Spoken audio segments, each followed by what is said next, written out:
Ration కార్డులపై Modi photo పెట్టాలి అన్నారు BJP MP Raghunandan Rao. తెలంగాణలో రేపటి రేషన్ కార్డుల పంపిణీని నిలిపివేయాలి అన్నారు. మోదీ ఫోటో లేకుంటే ప్రజా ఉద్యమం చేస్తామని హెచ్చరించారు. కేంద్రం ఇచ్చే గోధుమలు వద్దంటిరి, కేంద్రం ఇచ్చే బియ్యం తీసుకోబడితిరి, కేంద్రం ఇచ్చే పైసలు తీసుకోబడితిరి, పేరు మాత్రం మీది పెట్టుకొని ప్రచారం మాత్రం మీది చేసుకోవడం అనేది నిజంగా తెలంగాణ ప్రజలు బాధపడుతున్నారు. రేవంత్ రెడ్డి గారు, ఉత్తమ్ కుమార్ రెడ్డి గారు మీ ట్విట్టర్లో పోస్ట్ చేసిన దాని మీదనే నేను మాట్లాడుతున్నాను. కాబట్టి మళ్ళీ నేను అనలేదు, నా ట్విట్టర్లో మా పిఏ పోస్ట్ చేసిందని తప్పించుకునే ప్రయత్నాలు చేయకండి. దయచేసి సరిదిద్దుకోండి.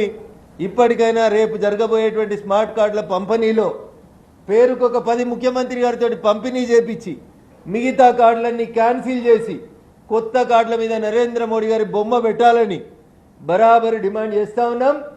పెట్టకపోతే ప్రజా ఉద్యమాన్ని నిర్మిస్తామని చెప్పి కూడా ఈ సందర్భంగా కాంగ్రెస్ ప్రభుత్వాన్ని హెచ్చరిస్తూ, రేషన్ డీలర్లకి మీరు ఇస్తాన్న గౌరవ వేతనం, రేషన్ షాపులలో ఇచ్చే మిగతా వస్తువుల పట్ల కూడా రేపు ముఖ్యమంత్రి సంగారెడ్డికి వచ్చినప్పుడు సవరణ వివరణ ఇవ్వాలి.